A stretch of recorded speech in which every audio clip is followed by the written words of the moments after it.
I propose now that we move on to item 5, which is allocations.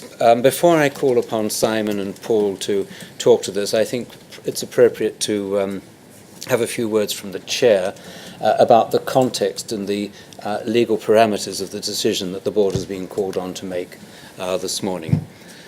First, I think to put these proposals into context, to recall that last year at this time, the Board approved the allocation of some £200 billion for the service over 2 years. We gave indicative indications for the coming year, but what we had wished to do was to provide the service with the stability over 2 years that we were able to do at that time. That was, by the way, the first time in the 66-year history of the NHS that this exercise had ever been done in public, at a public meeting. And that, I think, is absolutely true to what we as a board wish to maintain in our commitment to openness. The process, I think, went down well. It was commended by the National Audit Office in their report in September. If anything, their concern was that perhaps we hadn't gone far enough in trying to overcome some of the historical anomalies in allocations out to localities in England. Before we go into the decisions that we're going to have to take, I think it's important for me to stress that this is an extraordinary array of decisions that the Board's compelled to make. We will stick with last year's indicative allocations, of course, but we're also being required to consider how to allocate the additional funding that the Chancellor announced in the autumn statement. And that in doing that, we have not got an unfettered discretion. So the parameters for what we do are set, I think, by 4 areas to which we will need to refer and which are referred to in the paper. The first is, I think, the general principles of administrative law, which simply say we are obliged to take into account all material considerations and to disregard immaterial considerations. And one of those, I need not emphasize strongly enough, is party politics. That is completely outside the deliberations of the Board because we're concerned with principles. One part of that, by the way, is that what the Board will be invited to approve today is not the individual allocations to different areas, but the principles by which last year's formula will be adapted and through which will be generated the outcomes for different areas. So the Board is locality blind as it considers the proposals today. The second parameter is set by the Health and Social Care Act 2012, which sets out various duties of the Board, of which that which is perhaps most relevant to our decisions today relates to health inequalities and the need that we have to improve equality of access to healthcare across England. We know that unmet need has at least 2 elements. One is matching resources to the population, and there have been significant shifts of population over recent years, and the other one's reflecting changes distinguishing between need and demand. So I think the best way of summarizing it is to see our duty as achieving a holistic reflection of each community's need for healthcare as determined by the age, health and deprivation profile of its population, much of which is already built in to the formulae that we approved last year. The third parameter that confines our discretion is the revised mandate for 2015-16, which charges us with continuing to deliver all of the existing NHS constitutional commitments and also to make measurable progress on those 2 fronts of mental health and with the Better Care Fund. And then finally, the forward view. The forward view is an important part of the policy framework in which we now take all of our decisions over the next 5 years. So, overall, legal framework, I think, is confining, but is not determinative. Within the choices that we make this morning, some are formulaic and evidence-based, others do require an element of judgment. So let me at that point invite Simon to introduce the process in the paper, followed by Paul. Thanks, Malcolm. So we have before us this morning then a proposal to allocate £1.98 billion of additional resource to frontline services and to the transformation process. And I just want to underline 10 key components of the proposal that we are now about to consider. The first is to note that this gives us 1.6% real terms growth for next year. You'll recall that in the 5-year forward view, we talked about needing in the zone of or north of 1.5% real terms growth each year over the 5-year forward view period. So I think legitimately this can indeed be called a down payment on the year one of the forward view. Secondly, this 1.98 billion is being split then between support for frontline services and the transformation process. And as you know, that is 1.5 billion going out to frontline services and the decisions we've got to make today about how that is divvied up, and 480 million for transformation, comprising 200 million to kickstart the work on new care models, 250 million as part of a 4-year £1 billion fund to support out-of-hospital and primary care transformation, and then a 5-year commitment to the tune of 30 million a year, specifically for additional investment in mental health services, eating disorders, child and adolescent services as well. The third point that I would just draw your attention to is that we recommend continuing with the extra adjustment that the board made last year for health inequalities. And so over and above the formula that was derived from the independent expert advice from ACRA, we, if you recall, placed a further 10% weight for additional health inequalities adjustments in the mainstream formula and a further 15% in the primary care formula. Our recommendation is that we continue to apply that additional health inequalities adjustment as we think about the allocation of funds for frontline services this year. Fourthly, as Malcolm said, the decisions that the board took last year were reviewed by the National Audit Office and the Public Accounts Committee, and there was a good deal of support for the rigour that had been brought to bear, together with a hope that were more resources to become available, we would be able to make faster progress towards bringing those parts of the country who are under their fair shares of cash up to closer to their fair shares. And so there are two proposals here, the second of which is the one that we are recommending to the board, which actually uses more of the extra cash to focus on bringing under target CCGs up to their target allocation.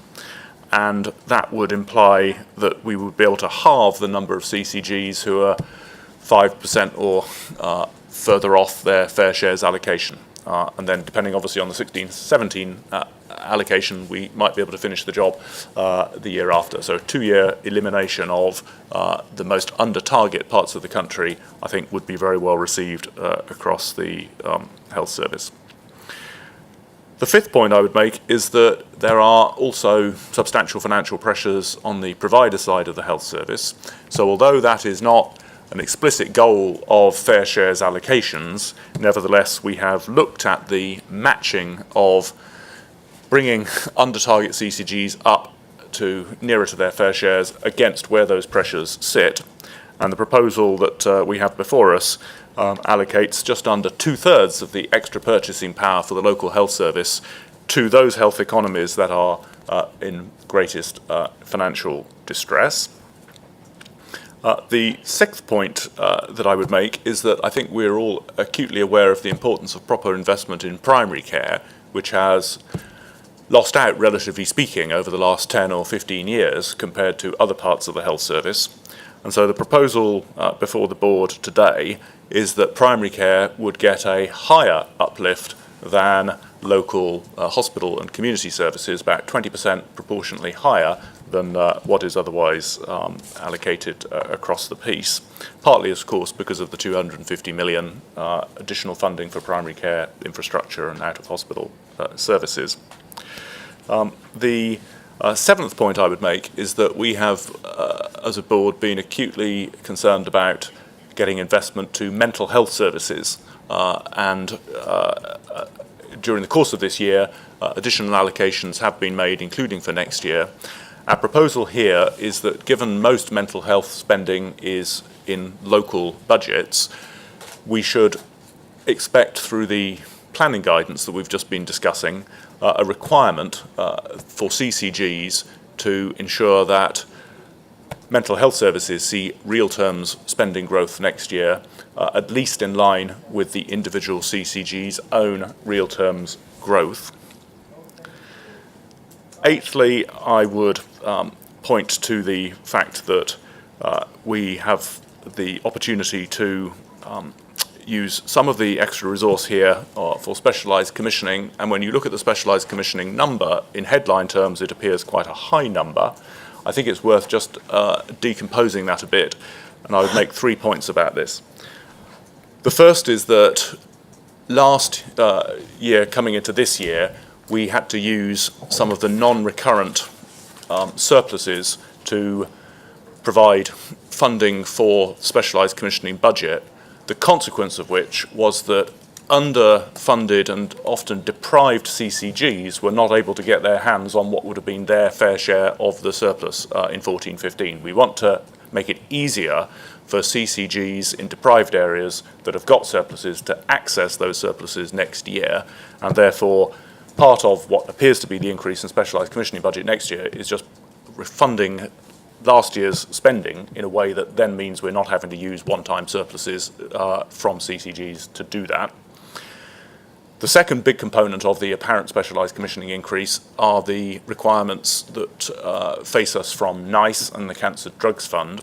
And I think the majority, I've heard the figure of 3/4 of the NICE technology appraisals actually are pointed at NHS England and the specialised commissioning budget. And in law, they preempt the funding decisions that we have to make.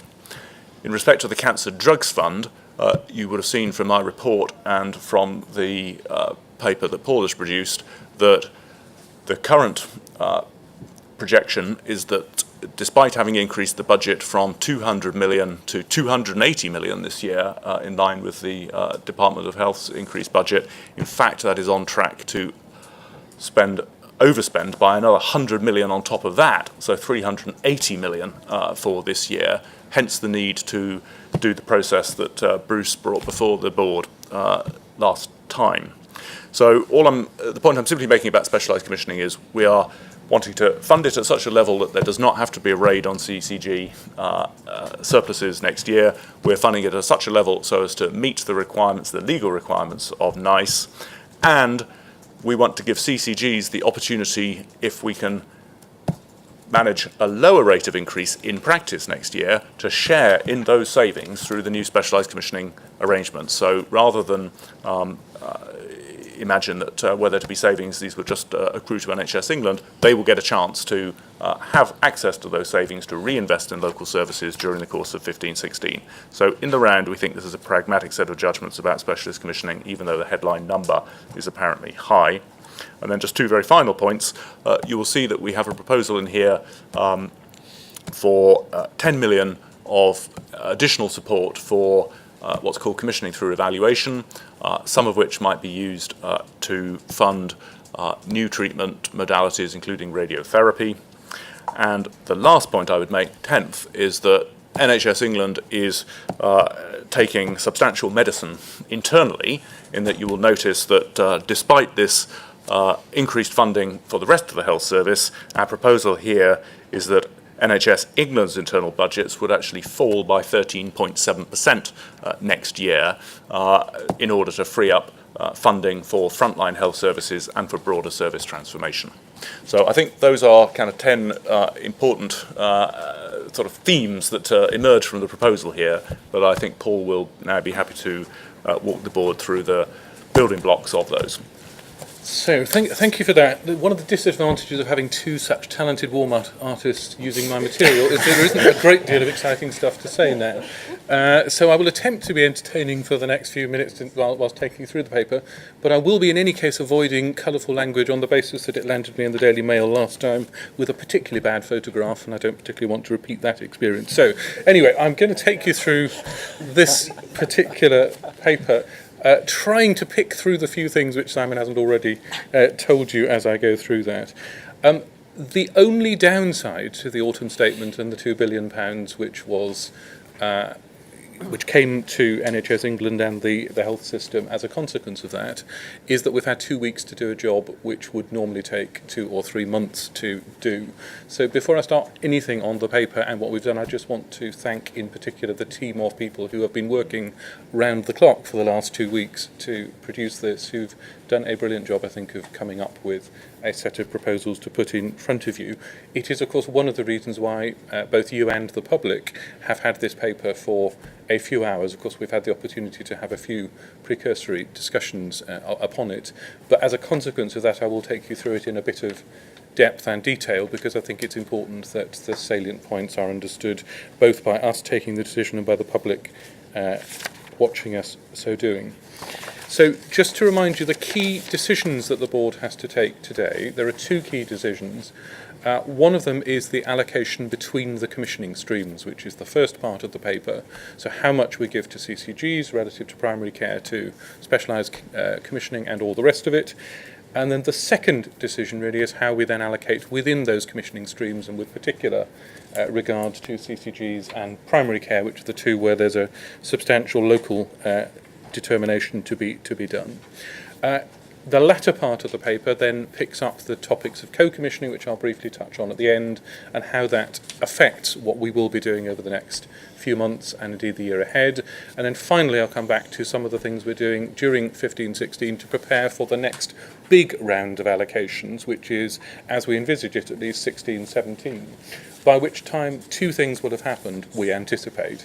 One of which will be that we've got a multi-year settlement from government by that point, which we'll then be able to deploy on a multi-year basis, which, if you recall from last year, is very much the approach that we're trying to get to. And the second thing is, of course, we'll be down the track with Forward View, and we'll be able to reflect in a more fulsome way exactly where the Forward View takes us in terms of investment profiles. So, that much by way of introduction.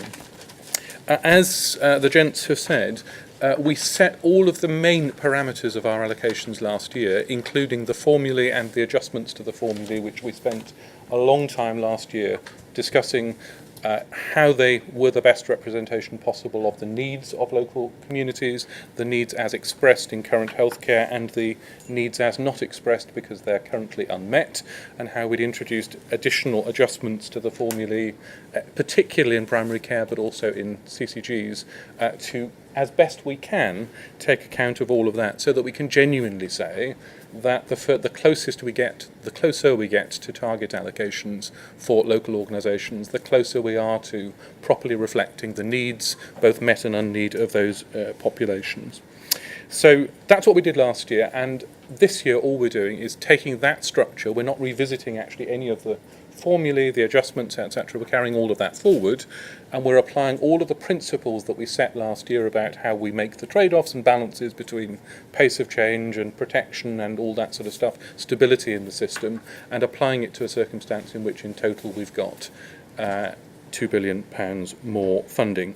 I'm not going to take you through paragraph 2, which sets out the elements of that, because Simon's already done it in great detail and we don't need to do that again. Just one observation I would make, however: the 250 million per annum adding up to £1 billion over the 4 years on the primary care and community infrastructure necessarily has some degree of flexibility about it in terms of the balance between capital and revenue funding, because the way in which we invest in those things, depending on quite how we do it, will have greater or lesser revenue implications or capital implications. So in all of the numbers in front of you, we've made the simplifying assumption that 175 of that 250 million will be revenue, and that 75 million will be capital.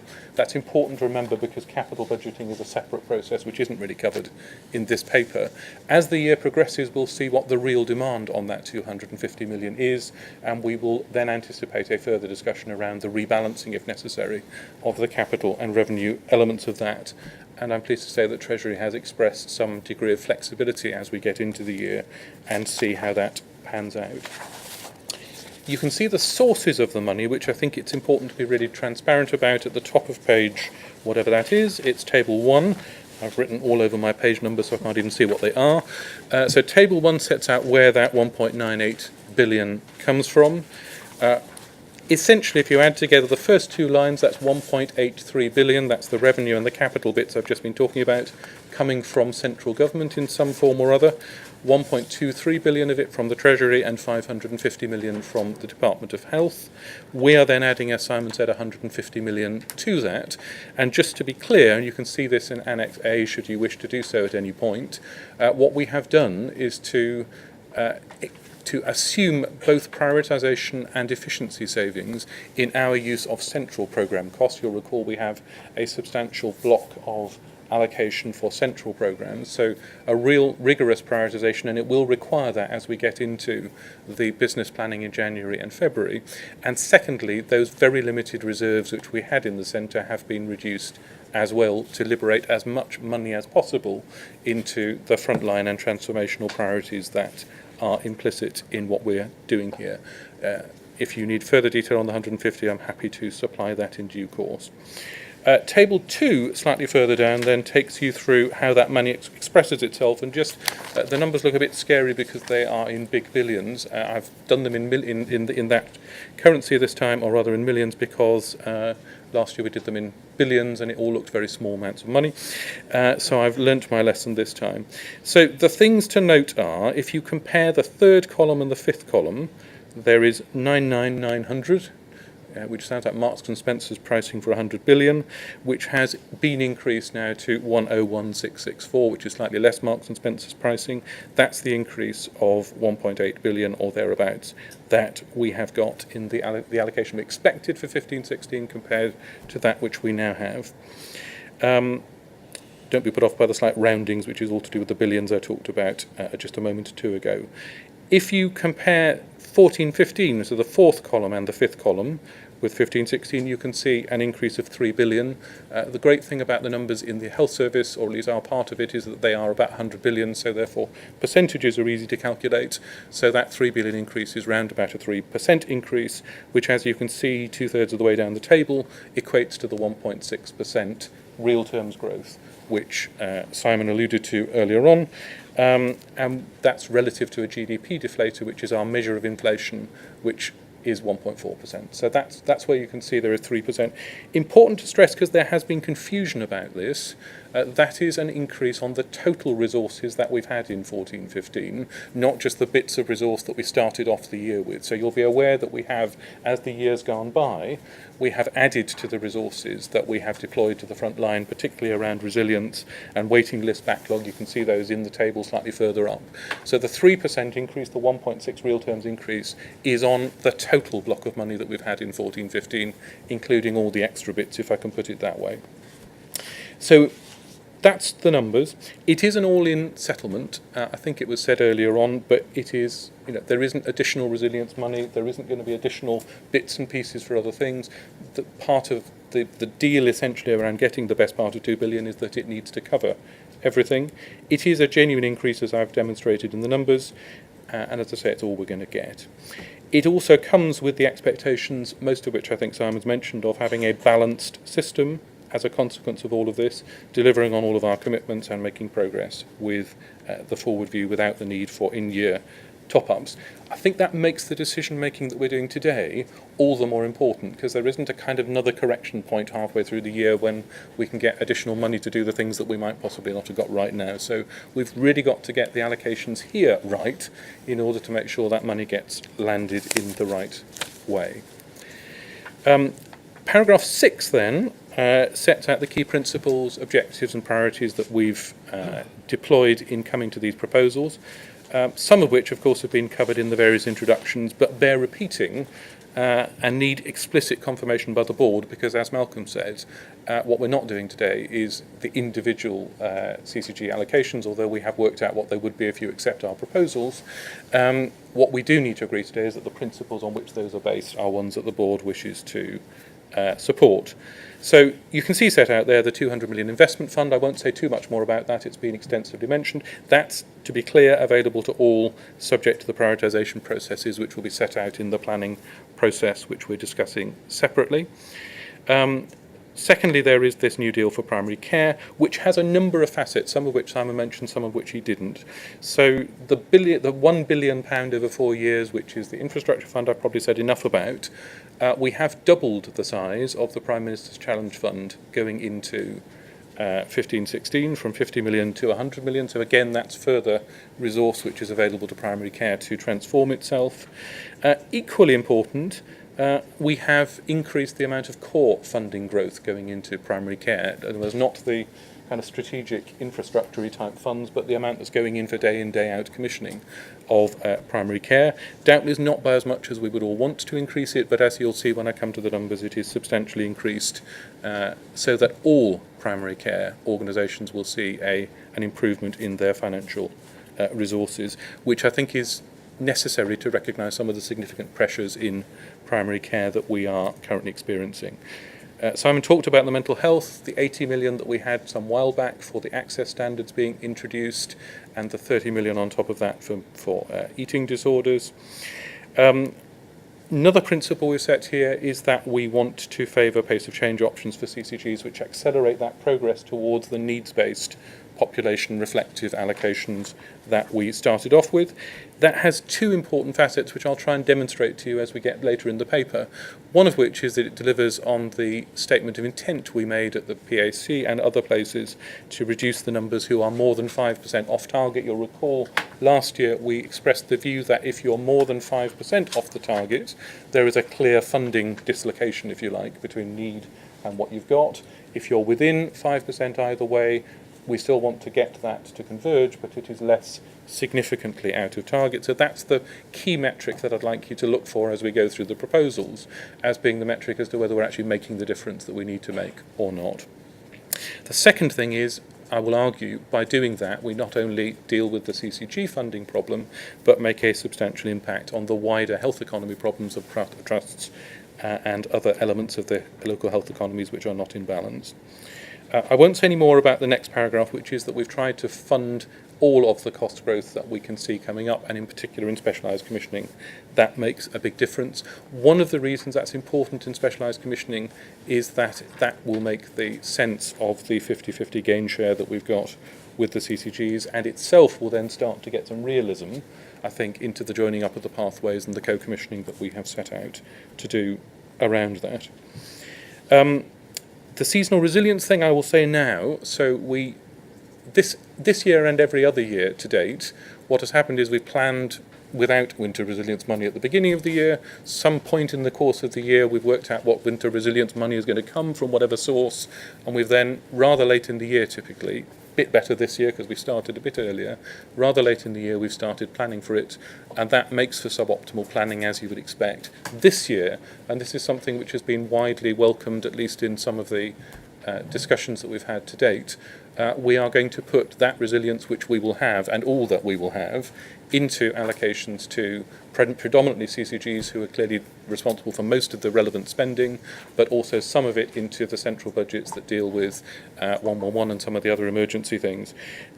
We will put that in the allocations from the beginning of the year, so as people do their planning for next year, they can integrate the resilience planning into that, and equally importantly, plan the resources that they're going to put in place with the money that they will have for resilience in a more planful way, and therefore potentially get a significantly better value for money out of purchases of resource and people, etc., to deliver it. This is something the system has been calling for years. This is the first year we will manage to deliver that. Small point, but we haven't changed the assumptions that we set out last year about the admin savings. It's a small point in differential terms, it's a big point in realisation terms. So both we and the CCGs will be making the 10% or so savings that we committed to make in last year's allocations and indeed planning processes. And finally, the issue of drawdown, which is really more an issue for planning guidance than it is for allocations, but you'll be aware there is 400 million of drawdown next year. And the key point for us, I think, is how we use that drawdown. And my intent in these allocation proposals is to minimise the amount of drawdown which goes automatically and unavoidably to finance deficits in CCGs, because every deficit CCG, in-year deficit CCG, is by definition a drawdown. It's a reduction of the resources we've got. And the way we do that is by getting the resources to under target CCGs, because as you know, 17 out of 18 under target CCGs, 17 out of 18 deficit CCGs are under target. So the best way to address that is the things we're doing with pace of change. So if we can minimise that, if we can properly fund specialised commissioning so that it doesn't need a drawdown, we will get the maximum amount of funding available in drawdown to those who can then invest their historic surpluses in the kind of transformational things that we can. So one of the things we need to think about, I think, as particularly as we go through the planning process, is how do all these pots of money fit together? So how does the 200, the 250, the Prime Minister's Challenge Fund, the drawdown that is available, the 1% of non-recurrent investment funding which CCGs and primary care teams are putting aside as part of the normal year in, year out planning process, how do we get all of those to link together so that they have synergistic, linked up impact rather than being just separate pots of money that get somewhat randomly bid for? And the other thing to remember is that we've got CCGs in particular across a spectrum of over-targetness and under-targetness, to invent two words that don't really exist, I guess. There are different solutions to this for those two camps of CCGs. So in particular, the historic surpluses are typically with the CCGs we now regard as over-target. There is a link between those two, so therefore the drawdown, to the extent that we can liberate it for surplus deployment, will go disproportionately to those who will get small increases in recurrent funding because they're over target. I hope that kind of circularity works. So there are some virtuous circles that we can square. No, we can create in all of this. Sorry, it's been a lot of long nights, so my English is not quite as good as my numbers at the moment, I hope. Anyway, so that's something for us to reflect on, perhaps in discussion or indeed in the planning discussion that we've got. So those are the principles, those are the objectives. In Table 3 we set out the consequences of that. I personally prefer Annex A because I think you can see it more transparently, but Table 3 summarises, if you like, at a glance, the different levels of growth that are going into it and demonstrates, I guess, two or three things. To me, the most significant thing in that table is the more than doubling of the growth that is going into primary care. So in the proposals we had last year, primary care was going to get 1.6% of growth this year. What is happening in these proposals is that, inclusive of all these investment funds that we talk about, there will be 4.1% growth. You can see the detail of that in the back, including an increase in, as I say, the underlying funding. The rest of it, you can see the specialised number Simon has alluded to and dealt with largely, but you can see the numbers in something I'll come to in a second. So that's really what we're doing, 4.1% total growth compared to 2.3% that we were anticipating having this time last year. So that's what we've done. It's informed by lots of cost modelling, which I won't bother you with today, but I'm happy to take questions on. Clearly, if in paragraph 8, the four key things which have informed that are we've updated all the baselines for things that we've spotted in 14-15 that weren't right, which we've done in 14-15, and to the extent they're recurrent, we've updated those baselines. Secondly, the growth assumptions in particular come directly from the work we did around the forward view, so there's total alignment between the forward view and the allocations. Thirdly, we've done a comprehensive trawl of all the policy and mandate requirements that there are. As we know, the mandate itself doesn't bring a great deal of new stuff in there, but there's quite a lot of policy that we want to pursue or need to pursue, which is part of our core strategies, which we have factored in. And then the fourth thing, not unimportantly, is the national tariff proposals. And I've pulled out in the bracket there the two specific parts of that which are in some ways most significant, which are the new marginal rate for specialised, which is part of their element of the specialised commissioning gain and risk share that we're doing, and secondly, an adjustment that we've made to the marginal rate for emergency services to try and get that somewhat better aligned. Critically, those are part of the consultation that's currently going on with the tariff. They are absolutely core to the affordability and correctness, if you like, of the allocations that we're undertaking here. And in particular, specialised commissioning will not balance with the allocation that we've given it unless we make the changes that are proposed in the tariff to make that possible. The detail on most of those other things I will leave you to read. I don't think Simon mentioned the Better Care Fund. If you did, I apologise, Simon, but it is factored into there. You'll recall the total amount of the Better Care Fund that is required to be put in. In fact, we're putting more in because there's a will to do so locally, was 3.8 billion. We talked about that last year. Half of that was existing money being repurposed. Half of that was viewed as new money. The arrangements that were reached earlier this year meant that £1 billion of the 1.9 that CCGs needed to be find, was accounted for by investment in the NHS or performance-related reductions in emergency emissions, which leaves 900 million as being the mandatory input, if you like, net into the Better Care Fund. We've included that in the pressures which underpin the increase that we've given to CCGs, so that CCGs have got the funding to put the money into the Better Care Fund, which is one of the reasons why they've got a somewhat more reasonable level of efficiency to deliver in 15-16 under these proposals than was the case in the ones that we did last year. I think we've probably said enough about winter resilience. We've certainly said enough about specialised services growth, but if you do the maths, you can work out the relatively small amount, close to 2%, that is left for routine pressures once we've dealt with the buying out of the deficit, if I can put it that way, and the drugs and other costs and CTE costs that Simon mentioned. And I'll leave you to read about litigation costs, which are a significant issue, but explains in there, I think, why they are particularly so this year. Important reassurance for CCGs, for whom the continuing healthcare legacy issue has been a matter of abiding concern. We have left in the recurrent resource that we put in 14-15 to cover what we estimate, at least, as being the cost of those continuing healthcare claims. We will have a view in the next week or two as to whether that's coming through positively or negatively against the estimate. For this year, it looks to be coming in somewhat light of the estimate, in other words, a lower liability, but that doesn't really tell us much about next year. So we've left that amount in. That, broadly speaking, is the cost modelling. That leads you to the increases that you see on the previous page, with equalised efficiencies effectively across the various commissioning streams, with the exception of primary care, where we have, in view of their pressures, kept a relatively low level of efficiency improvement requirement. That's all I wanted to say about the allocations to commissioning streams. We can come back and questioning to any that you need further particulars on, or any way you have concerns about the particular choices and balance that we've struck. So I move then to the second decision that we have to make, which is, if you accept all that I've said up to date, if you don't, I guess the rest of this little bit will be rather wasted.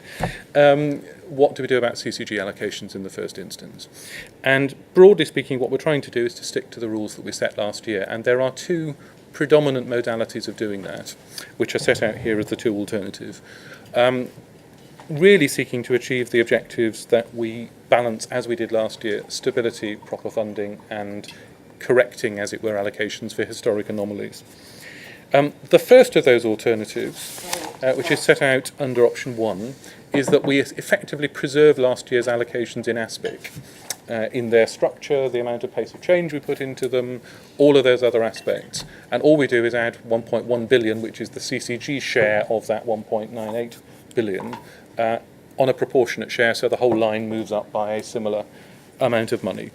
That I would describe as the neutral approach to it, which does nothing more or less than we did last year, but provides equal access to additional funding to all CCGs. The second option is much more consistent with the principles that we set last year in their intent, in that it preserves that structure of setting a floor, a lowest level of increase for those CCGs who are either growing slowly or who are over target, so that every CCG has at least a proper amount of floor growth.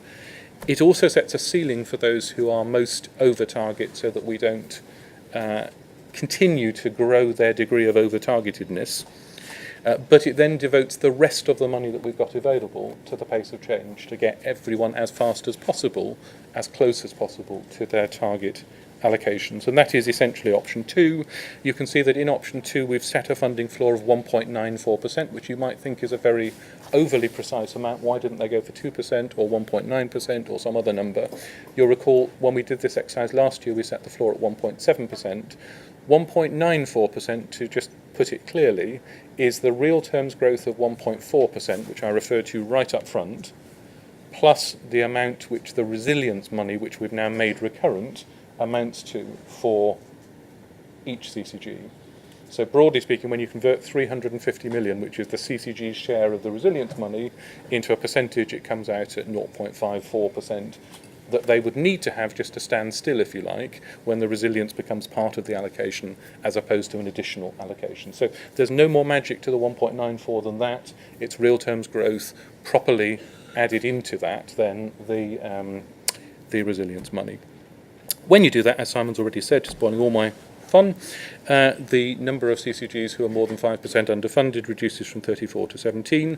Equally importantly, and he didn't say this fortunately, because that gives me something to say about it, you not only get at the ones which are most underfunded, we've also, because there is more money available, we can spread the effect to people who are less underfunded and even into those who are moderately overfunded. One of the issues we had last year, you'll recall, is that we prioritised those who were most underfunded, and the consequence was a small but significant group of people who were underfunded who became more underfunded because all of the additional money went to the people who were most overfunded. I hope that makes a degree of sense. So broadly speaking, last year, if you were less than 3.3% underfunded, you didn't get a premium increase, and therefore slid back, if you like, relative to those who were more than 3.3% underfunded. In these proposals, the scope for premium increases goes right back into the low levels of overfunding, so that everyone who's underfunded has access to some degree of premium funding, and therefore those CCGs who go in the wrong direction are significantly reduced. We can't eliminate it completely because we need even more money, but we have significantly reduced the number of cases, particularly the underfunded ones, moving back. So those are the benefits of option 2.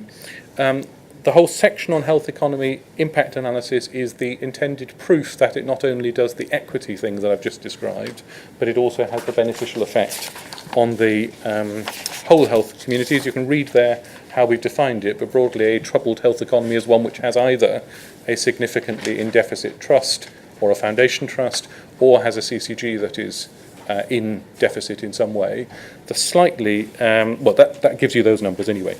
The table at table 4 then tells you what the impact is when we run this particular set of scenarios in.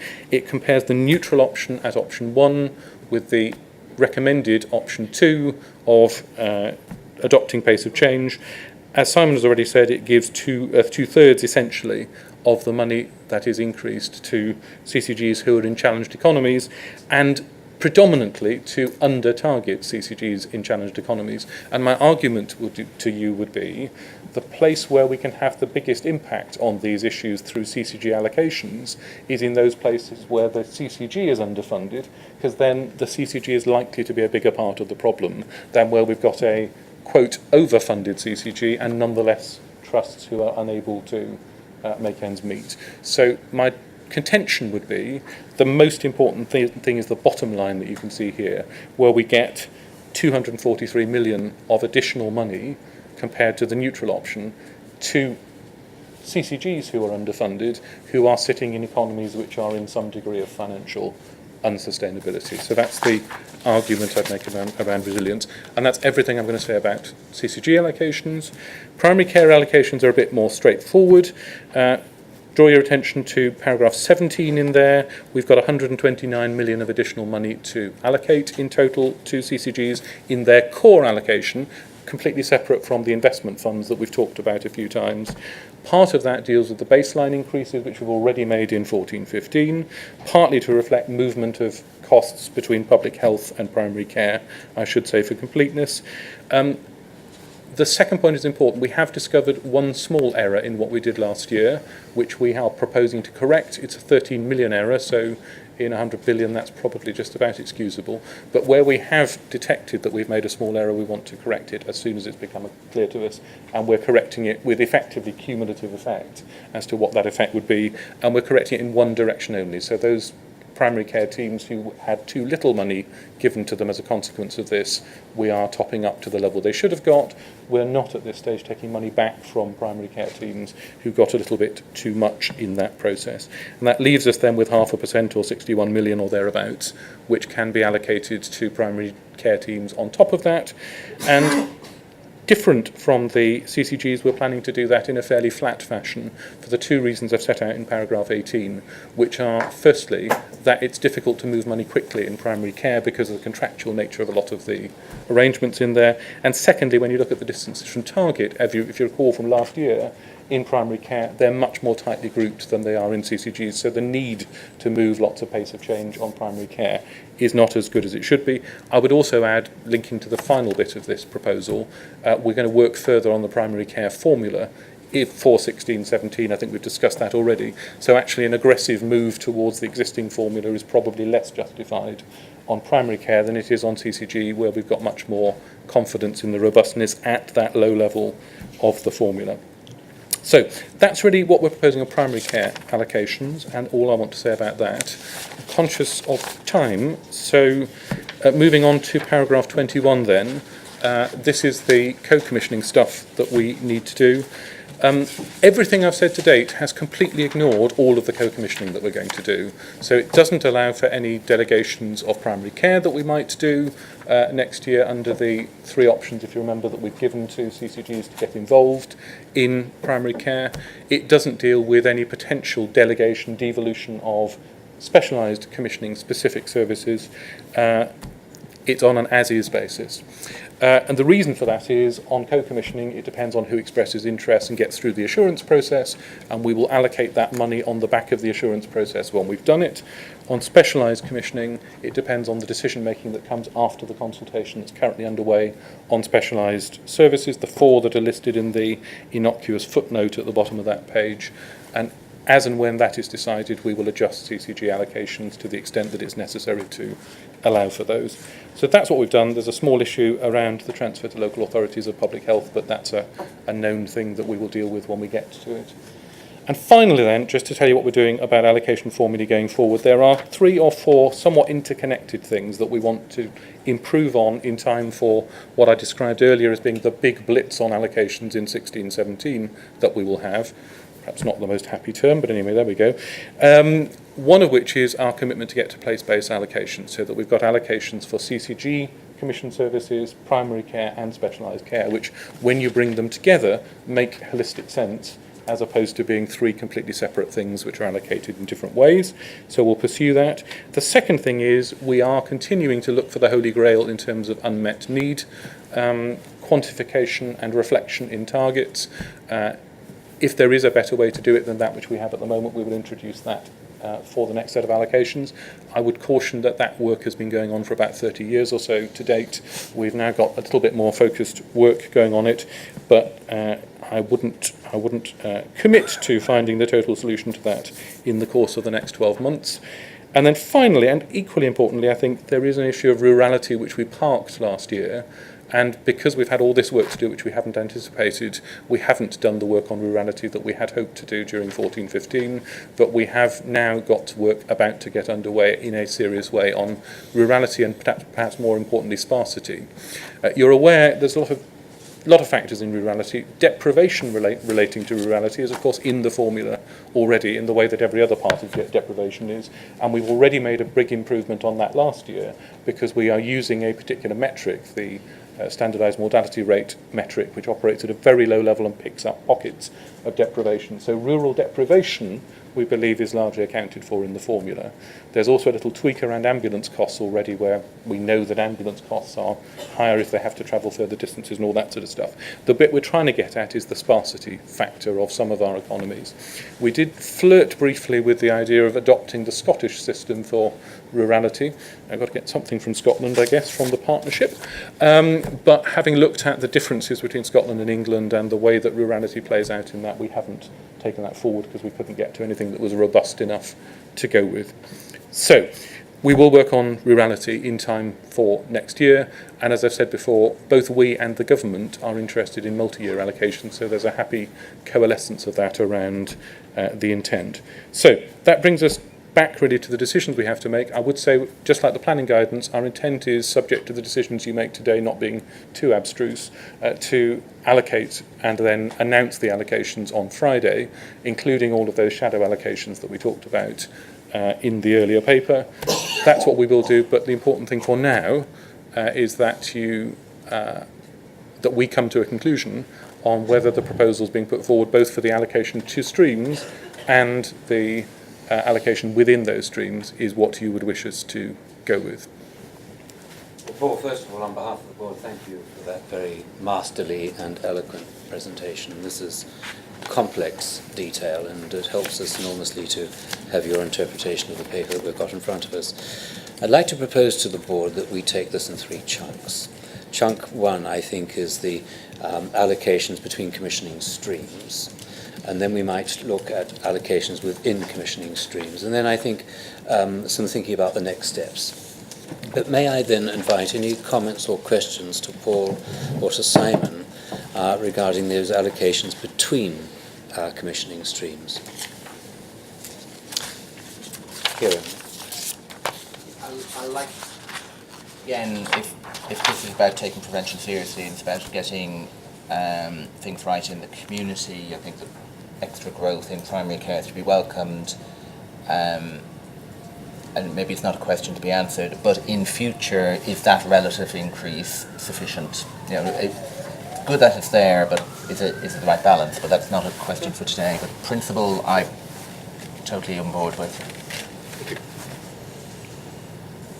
Well, I take as one chairman always does, the body language of the board to say that the allocation between streams we're comfortable with. It's not. Chair, can I say one thing?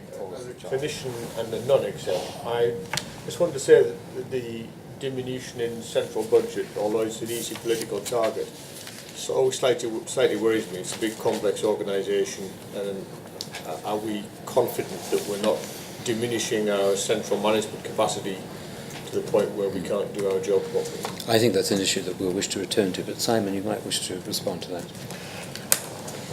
There are trade-offs, no doubt about it.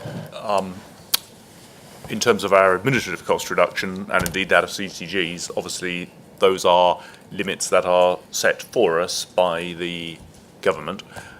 We are, as you know, in the middle of a process of reducing the number of senior managers and other posts through the organisation now through March. The net effect of which will have been that over the course of 2 years, we will have cut the costs of running the commissioning system by over 30%, which is extraordinary. I don't think anybody is saying that there is not an opportunity to do things more efficiently, but we should just have that context in our mind. Thank you. May I then turn to allocations within different commissioning streams, perhaps first with the CCG allocations, and get a sense from the board, first of all, whether there are any queries to Paul, secondly, comments, and thirdly, a sense of your assurance that this is the right approach. Kieran? We touched on litigation. Sorry, maybe step back. If we take the whole system view, there is no doubt that the NHS is an efficient system. If you're in France, per capita would be 30% more. If we're in Germany, I think 46% more. So overall it's an efficient system. And therefore that makes it harder to look at where's the pot of money where actually we'd really like to have a go with. And I'm with John. I've never been a fan of this cut. I think there's a risk of a cognitive dissonance between everything we talked about in the planning guidance and saying we want to do more of this and we need to put in change capacity and what we're actually doing here. So I worry about that as well. The only part I look at and say I kind of wish it wasn't there, or it certainly wasn't of that size, is the cost of litigation. Because if you're in a CCG with a trust which is routinely having safety and quality issues, and you're paying a large amount of money to the litigation authority as your insurer, that's the only big pot of leakage out of services, I think, that we may not have a sufficient grip on. But I could be wrong about that, because maybe we do have a sufficient grip on it, looking at share of audit. But it's hundreds of millions of pounds. It's probably $1 billion, isn't it? It's only a big number. Let me just address the substance of your comment. I think two or three things. The first thing is, as it's pointed out in the paper, and I probably glossed over it a bit too quickly, probably the only thing I glossed over too quickly, but there is a catch-up factor in 15-16, so it isn't that the costs are going up 35% year on year on year. In the past, the DH has, I think the best way to describe it is subsidised costs from central budgets, which has not meant that the full costs have flowed through to the organisations who are incurring the things which need to be reinsured, partly through necessity, because the DH hasn't got budgets that it can keep doing that subsidy with, and partly through a belief that you have to get the proper costs flowing through to trusts to represent the different cost implications, and for that matter quality and safety implications. Sorry, safety is part of quality, of course, the quality and cost implications of all of the things properly visited upon a trust that is not delivering proper quality. So there's a policy intent, I think, in making sure the costs are felt by the trust as they incur. It will result in some challenges for some trusts this year, because of course the ones with the worst track record, and this will see increases which are disproportionate. From a commissioner perspective, and I recognise your point was more of a system point, it's in tariff, so therefore all commissioners will pay the same tariff payment, because it's all part of the structure of national prices. It's the trusts who, if they've got a disproportionately bad or good record, will see the difference of that coming through. And we've funded the CCGs for the impact of the tariff going up to reflect that amount. I just thought it would be useful just to pick up your point about litigation and safety, and just to remind the board that we've got the Sign Up to Safety campaign that was launched a few months ago, which is being headed up by Sir David Dalton, but we've got Suzette Woodward as the programme director, and that is a whole system approach supported by the Patient Safety Collaboratives. But the principle behind that is to look to halve any avoidable deaths, and to reduce, and as a byproduct of that is to reduce potential litigation. So there is a very specific and dedicated big national campaign that's being worked on at the moment, and we are part of that, but it's being led by it's a whole system issue. I mean, one of the very difficult clinical areas is obstetrics. Absolutely, and that's a key part of it. Because it's, of course, immensely high cost in relation to the total litigation exposure, and that means that those trusts that have obstetrics tend to have a higher litigation exposure than those who don't.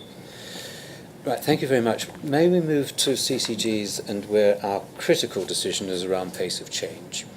It's something that we were, I think, concerned about last year, that we wished not to destabilise the system, but we wished to have a sufficient pace of change to ensure that there was greater fairness per capita in the allocation of our resources. So the choices that are before us today are simply to uprate everybody equally, all CCGs equally, or to apply the 1.94% multiplier that Paul has explained, which would mean that there was the change in fairness or allocations that's set out in Table 4. I'd just like to take the mood of the board as to whether it is in favour of accelerating the pace of change, or would prefer to go with the first option, which would be uniform fair shares, or unfair shares, as the case may be. Margaret. I think, as Simon pointed out, the NAO has given us a strong indicator. I think it would be completely appropriate for us to accelerate the pace. And to use a popularism, I think it seemed to me a no-brainer. No-brainer. Well, what I think is being proposed to us is that we rectify what is quite a difficult historical anomaly in the allocation of resources across the country. We took a first bite at it last year. We have the opportunity this year to further redress some of those anomalies, but it doesn't come out perfect, and I think the signal for future years is that we would, within whatever financial parameters we then have, would seek to continue to narrow the gap. But can I check with the board that you're content with the 1.94? I'm sorry, Noel. Yes, I was indeed very content with the overall architecture, which I think has a very positive set of remedial measures around where the shoe pinches most. I was going to ask a very specific question, which is, you mentioned that the proposal makes it easier for CCGs in deprived areas with surpluses to get access to those surpluses. Does that require any new machinery change or policy change to make that happen, or are CCGs empowered to use those surpluses from now on? So it doesn't require any complicated system change of any sort. What we are putting in place this year is a proper mechanism for essentially assuring plans for drawdown, because we have 400 million of drawdown available. We have potentially more calls on that drawdown than we can support, and it's really important that we prioritise it with obviously the local communities concerned for the things which are most aligned to that which they and we want to do. So we are putting around assurance mechanisms, but it's not a new type of allocation. I mean, effectively the mechanism is agreeing with them a lower surplus in their plan at the end of next year than they will enter the year with. I mean, that's the simplistic definition of drawdown, is you reduce your cumulative surplus in the course of the year. So it's part of our plan assurance. Barbara? Mine's not on the specific decision about CCGs. There's a couple of messaging issues. So I don't know whether to make those now or. Well, perhaps what I'd just like to do is get the board's contentment, as it were, around each of these headings. So we're still on CCGs and pace of change. Victor? I think we have to go for option 2. I think, as has been said, that's a no-brainer. But in doing so, we have to note that it is a classic wicked problem. We keep coming at it and taking bits out. I've probably missed my chance to say something about the mental health bit, which is welcome. Yeah, please do go ahead.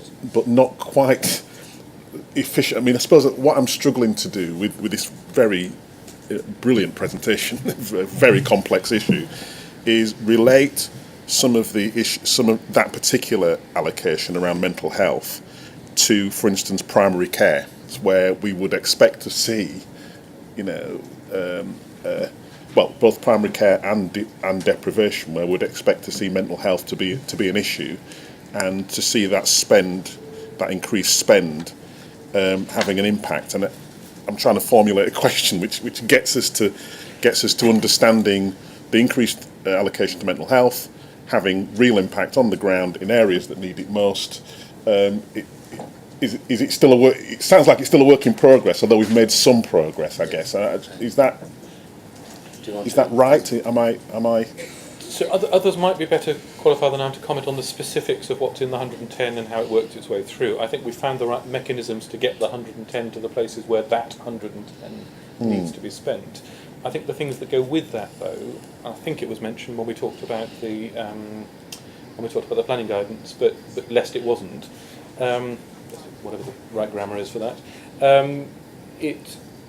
When we look at the planning, we are going to be setting some quite clear expectations around CCGs in terms of what they do about investment in mental health, which I think is an important step forward, because one of the things that's hindered us in the past is that however brilliant or otherwise our allocations to CCGs are, when they get to the money, there's little we can do to steer it between the various courses, and quite rightly so, because these are meant to be local prioritisations. But we are putting in place, as part of the planning guidance, something quite explicit about ensuring that the growth that does go to CCGs is deployed at least proportionately to mental health things, which I think will be a step forward compared to where we have been.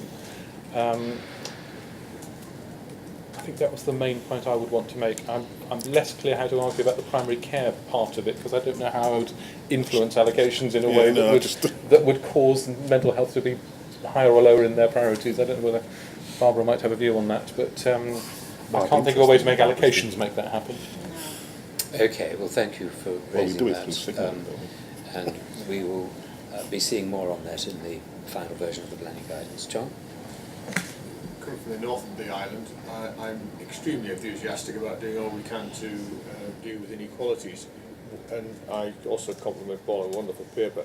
You talk about challenged economies, and in the conversation we've used the term distressed economies, and we've also talked about deprivation and standardised mortality ratio. It would be helpful perhaps just to expand slightly on the distinction or the overlap between a distressed or challenged economy and a deprived community, which are not one and the same, but sometimes get used in sort of interchangeable ways. Exactly right. So what we've described here, I think we eventually went for challenged rather than distressed, but the terminology is the same, is where the structure of the NHS does not have enough money to support itself in operational terms. So manifesting itself in either a trust or more than one trust, inclusive of foundation trusts, of course, not having enough money to sustain the services it's got, or the CCG not being able to afford the services which are being consumed.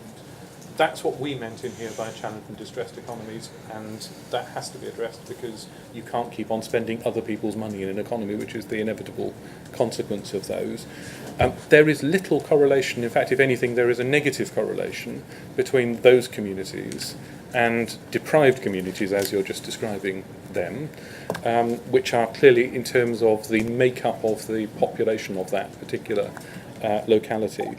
That we have sought to address through the formula, which, as we've discussed a few times today, I think, makes sure that there is adequate provision for the deprivation and the needs that that drives, whether they're met needs at the moment or unmet needs.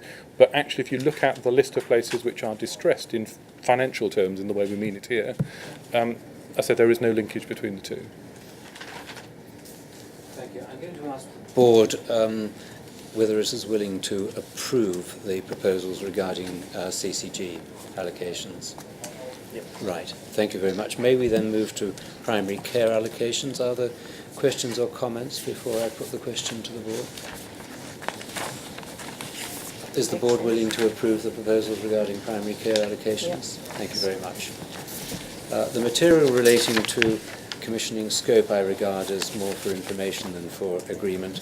And on next steps in development of allocation formulae, I think we note it. And it would be good, I think, during the course of the coming year, as we make progress with the forward view, as we understand the outcome of the spending review, that we're able to give early signals to the system as to what we will be hoping to be able to do by December next year.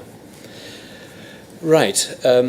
Barbara, I think you wanted to add a postscript to the paper. I had a couple of things, Chairman, if you were conscious of how many people watch us on live stream, and consciousness with a public holiday coming up, more maybe determining to watch it during that holiday, have it as part of their Christmas viewing. But it looked along with every other.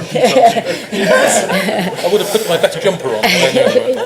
No, there were just two things, Paul, if I might. The first one is that I'm sure this is the first time when we've been able to put the winter monies into the allocations in advance.